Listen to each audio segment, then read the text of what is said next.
Welcome back, this is KurossuElemenze, and I'm yet again working on the Dragon Quest IX Solo Speedrun Challenge. I ran out of the house and back in right away because if you talk to Erin after her aborted request to have you go look for her family friend Patty, she'll just continue to talk about Patty. I wanted to rest up before I did my first dungeon delve, which is going to be in this episode. Other than that, I'm fully prepared. I have the return items I need. I don't need to talk to any more NPCs. I can't walk straight with this controller, apparently. And all the gear that I have is what I'm going to wear on my way through the first dungeon, and pick up more gear along the way, obviously. At this point, the Sanguinis still aggro me, but that should change by the time I'm done with this dungeon. I'm going to focus primarily on advancing the storyline of the dungeon, which is why when I run in here, I run straight back and start to examine the pathway. Doing this reveals a ghost if I can manage to walk straight, and this ghost actually plays more into the storyline after the dungeon. They never quite explain the rules behind ghosts, but as the main storyline progresses, you'll find that some of them travel the entire world on a whim and again, don't adhere to the rules of other ghosts, whereas most ghosts seem to be tethered to a certain location. I don't know if it's supposed to be the strength of the person or their, I don't want to say embodiment of soul, but regarding everything, it is very unusual that certain ghosts can't move. They're stuck in a certain XY coordinate, for example, whereas other ghosts can go ahead and free roam. But other than that, here's my first upgrade. It's going to be a leather shield, which I equip so that I absorb a bit more damage. I believe it was 2 defense. Just basically nickeling and diming every bit of defense that I can get. This next floor shows off the other stairwell goes to a sealed room. The sealed room has a blue chest, and that main room in there just has Drackies and bags of laughs, I think they're called. Here's my first weapon upgrade of the game. Probably the only time I'll use a fan in the entire main storyline. I avoided the bag of laughs because they actually can steal my magic, and since that's going to be my primary healing method, I decided to attack this Mechamina instead. Mechaminas are metallically armored creatures, so they take very little damage, but they have less HP.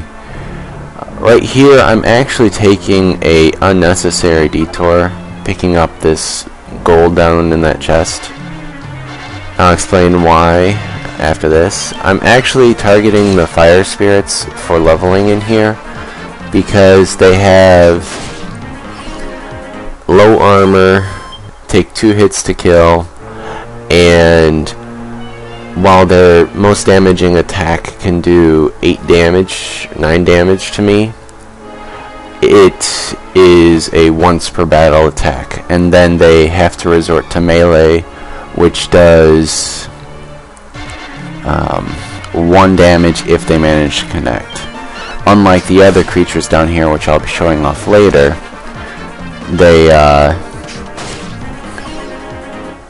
they have very limited damage potential, especially if I happen to encounter a group of multiple.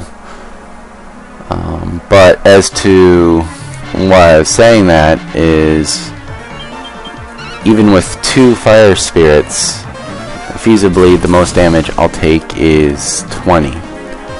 And that's assuming that I miss once. They both just did their fizzles, which exhaust their magic.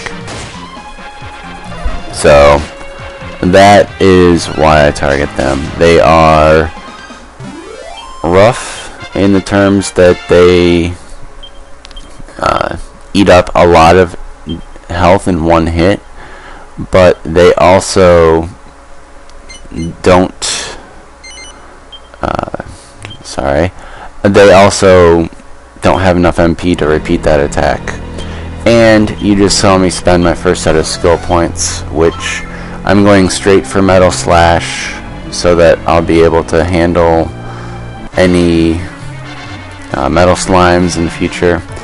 And this is an example of when I attacked the wrong monster first. I should have gone for the ghost first, but I went for the fire spirit. I of course missed the fire spirit the first time, and now I'm going to have to handle the ghost afterwards. The ghost does about 3 to 5 a swing, and I let him hit me for 4 turns, so I took quite a bit of damage trying to get through this battle.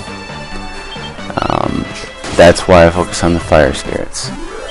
But as I was saying, that detour for the gold, I feel it was worth it because I'll need the buffer for when I am equipping myself in the second city. I am not stopping to kill as many creatures as I can for extra money, so I will be focusing primarily on experience and upgrading my weapons when possible. Occasionally I will fill out a piece of armor if I feel it's warranted, but now that that's over, I'm going to continue grinding my experience down here. I actually go down, I believe, on the left side here where there's another blue chest. If I haven't explained it yet, there are 2 types of chests. There's red chests and blue chests. Blue chests are respawning items that typically have alchemy ingredients or one-use items like medicinal herbs and the like, just like a pot. Whereas red chests are fixed in what they are. Later in the game we'll run into chests that are locked, so we're going to have to deal with that. Actually, if I had explored Stornway Castle to a great... I will show you or point out where a locked chest is later.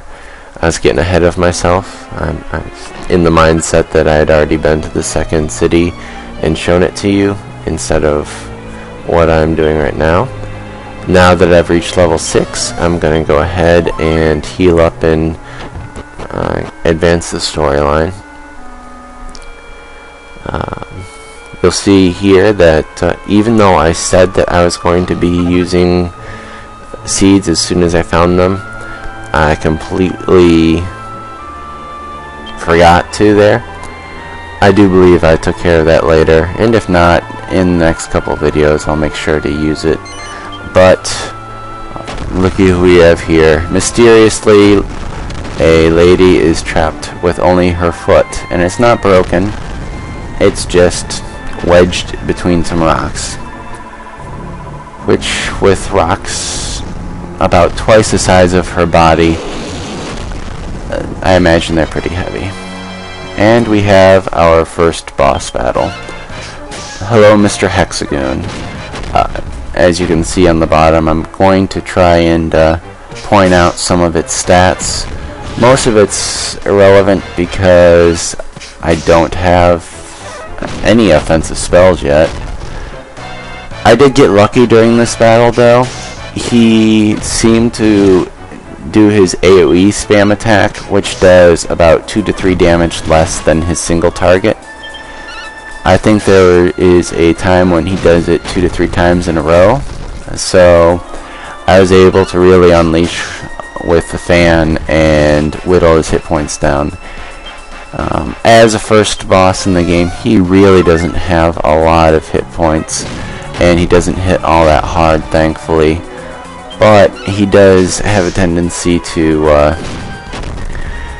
drag it out. And I think this is where I was talking about, where he did it, the boulders rain from the sky.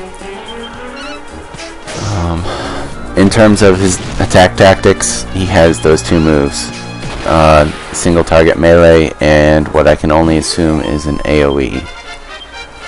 And with that, we have our first boss defeated. We get a level up because you really don't need that much experience at that level. And miraculously, during the battle, the woman managed to find her way out from underneath a rock. And now that that's done, we get to find out that, oh, she's who we're looking for.